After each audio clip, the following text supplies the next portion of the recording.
तो गाइस हम बात करते हैं एमबीए फोर्थ सेमेस्टर में क्या क्या पढ़ाया जाता है और एमबीए फोर्थ सेमेस्टर के क्या क्या कंटेंट्स हैं। तो आइए देखते हैं। सबसे पहला है corporate governance and business ethics, यानी कि कॉरपोरेट के क्या क्या नियम रूल होते हैं, क्या क्या गवर्नमेंट की तरफ से रूल नियम वगैरह लगाए जाते हैं एंड उसके पर्पस से बिजनेस का क्या क्या एथिक्स होता है। सेकंड में होता है computer application and management information system, यानी कि कंप्यूटर एप्लीकेशंस, यानी कि एक मैनेजमेंट में कौन कौन से कंप्यूटर एप्लीकेशंस का यूज़ किया जाता है। और होता है कि मैनेजमेंट इंफॉर्मेशन सिस्टम, यानी कि बहुत सारी कंपनियों में एमआईएस, जिसका शॉर्ट फॉर्म होता है एमआईएस, बहुत सारी कंपनियों में एमआईएस रिपोर्ट बनाने, रिपोर्ट पढ़ने वगैरह की ज़रूरत पड़ती है, तो उसको हम लोग पढ़ते हैं मैनेजमेंट इंफॉर्मेशन सिस्टम।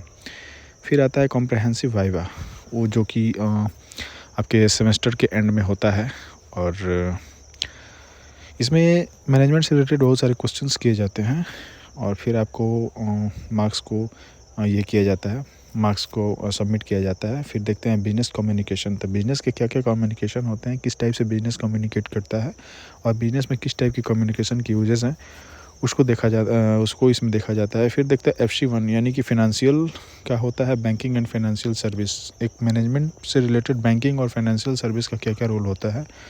फिर इसमें होता है फाइनेंशियल डेरिवेटिव्स, यानी कि फाइनेंशियल के एथिक्स फिनोमिनल क्या क्या होता है, इसमें ये पढ़ेंगे। फिर आता है HC1 HC2, यानी कि मैनेजमेंट ऑफ चेंजेस, मैनेजमेंट में क्या क्या चेंज किया जा सकता है, क्या क्या बदलाव हुआ है शुरू से लेकर अभी तक, या फिर कौन कौन से इंपॉर्टेंट चेंजेस है जो कि इसमें मेंशन किया जाता है। फिर होता है ग्रुप डायनामिक्स, ग्रुप डायनामिक्स में एक मैनेजमेंट से रिलेटेड और उसके नॉलेज से रिलेटेड क्या क्या ग्रुप डायनामिक्स हो सकते हैं, उसको इसमें देखना है। फिर होता है सेल्स एंड डिस्ट्रीब्यूशन मैनेजमेंट, यानी कि कोई अगर कोई ऑर्गेनाइजेशन है और उसमें सेल्स से रिलेटेड अगर काम करता है तो कैसे उसका डिस्ट्रीब्यूशन का मैनेजमेंट काम करता है, यानी कि किसी चीज़ को बेचने के लिए उसका मैनेजमेंट कैसे काम करता है, क्या क्या उसमें रूल्स और एथिक्स होते हैं, उसको देखा जाएगा। फिर इसमें आता है स्ट्रेटेजिक मार्केटिंग, यानी कि मार्केटिंग से रिलेटेड किसी चीज़ को सेल्स करने के लिए या फिर किसी चीज़ को मार्केटिंग करने के लिए क्या क्या स्ट्रेटजी अपनाया जाता है एक मैनेजमेंट में, उसको देखा जाता है।